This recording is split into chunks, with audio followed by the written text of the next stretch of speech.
इकाई नंबर 2, पाठ नंबर 4। पाठ का नाम है प्रकृति की सीख। ये जो प्रकृति की सीख है ये पद्यांश है। इसके अंतर्गत यहाँ पर एक चित्र दिया गया है। इस चित्र को गौर से देखिए। यहाँ पर एक समुंदर है और इसमें एक कश्ती है। उस कश्ती पर कुछ लोग हैं। इस चित्र के अंतर्गत कुछ प्रश्न भी दिए गए यहाँ पर। ये 3 प्रश्न है।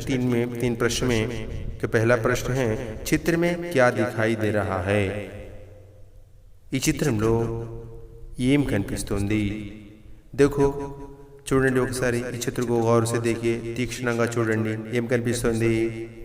ఈ చిత్రంలో సముద్రం కనిపిస్తుంది, ఒక పడవ కనిపిస్తుంది, దాంట్లో ఇద్దరు మనుషులు కనిపిస్తున్నారు। 2 आदमी दिखते हैं और उस कश्ती में वो लोग सवार हैं और ऊपर के हिस्से में आसमान दिखाई दे रहा है। పైన ఆకాశం కనిపిస్తుంది। ఓకే, రెండవ ప్రశ్న చూద్దాం। दूसरा प्रश्न देखें, वे क्या कर रहे हैं? వారు ఏం చేస్తున్నారు? वे लोग कश्ती चला रहे हैं।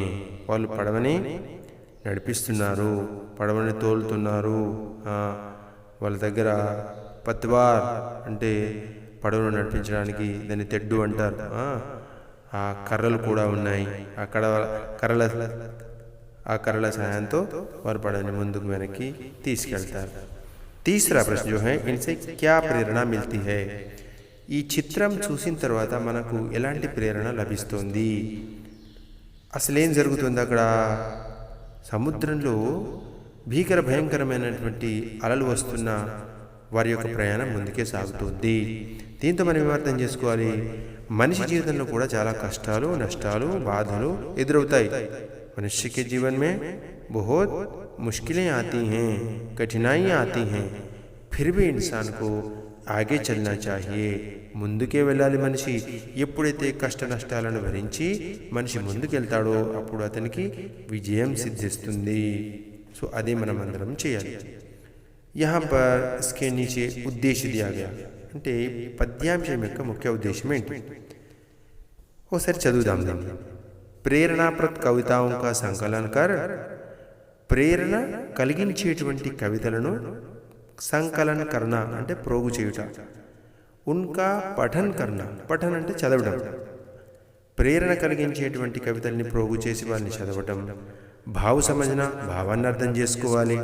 ప్రకృతికి కణకణమే, ప్రకృతి యొక్క ప్రతి కణంలో కూడాను కుछ न कुछ సందేశ్ छिपा होता है, ఏదైనా ఒక సందేశం దాచబడి ఉంటుంది, దాగి ఉంటుంది। ये पर्वत, नदियाँ, झरने, पेड़ आदि हमसे कुछ कहते हैं। ఈ చెట్లు, ఈ సెలయేళ్ళు, ఈ నదులు మనతో ఏదో చెప్తున్నట్టు అనిపిస్తుంది। उनके संदेशों से, వారి సందేశాలతో हम अपना जीवन, మనం మన జీవితాన్ని సఫల్ బనా సకేంగే, సఫలీకృతం చేసుకోవచ్చు। ఇది ఈ పద్యాంశం యొక్క ముఖ్య ఉద్దేశం। తర్వాత ఛాత్రోं के लिए सूचनाएं, విద్యార్థులకు సూచనలు ఏంటివి? మొదటిది, पाठ का चित्र देखिए, పాఠం యొక్క చిత్రం చూడండి। चित्र के आधार पर कल्पना कीजिए, చిత్రం ఆధారంగా ఊహించండి कि पाठ में क्या बताया गया, పాఠంలో ఏం చెప్పబడిందో ఒక్కసారి ఊహించండి। తర్వాత पाठ पढ़िए, పాఠం చదవండి। समझ में ना आने वाले शब्द, అర్థం కానటువంటి పదాలను और వాక్యాలు రేఖాంకిत कीजिए, వాటి కింద గీత గీయండి। మూడోది, समझ में न आने वाले शब्दों के, అర్థం కానటువంటి పదాలు మరియు వాటి అర్థాన్ని శబ్దకోశ్ में ढूंढिए, డిక్షనరీలో వెతకండి। और पाठ समझिए, మరియు పాఠాన్ని అర్థం చేసుకోండి। ఇది విద్యార్థులకు ఇచ్చేటువంటి సూచనలు। ఈ సూచనలు మనం ఖచ్చితంగా పాటించాలి।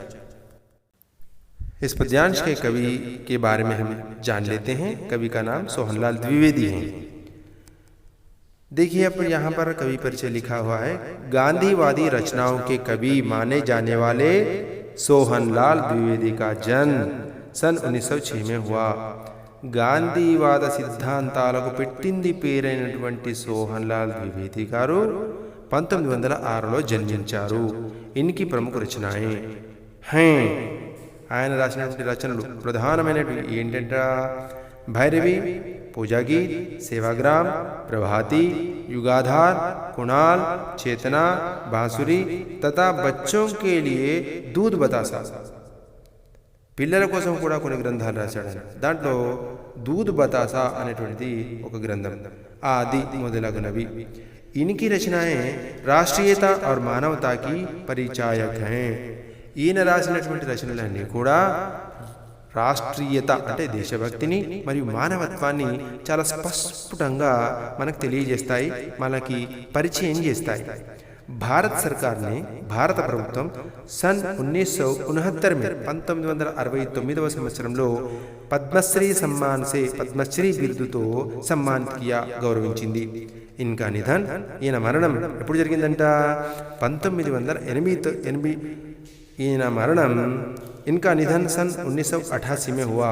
ఈయన మరణం 1988వ సంవత్సరంలో జరిగింది. సో ఇది ఆయన కవి పరిచయం. चलो बच्चों अब कविता पढ़ते हैं. ये पद्यांश है. कविता को आरोह अवरोह में पढ़ना अनिवार्य है, तो हम लोग कोशिश करते हैं इसको पद्यांश को सही ढंग से पढ़ने का. पहले आप लोग सुनिए.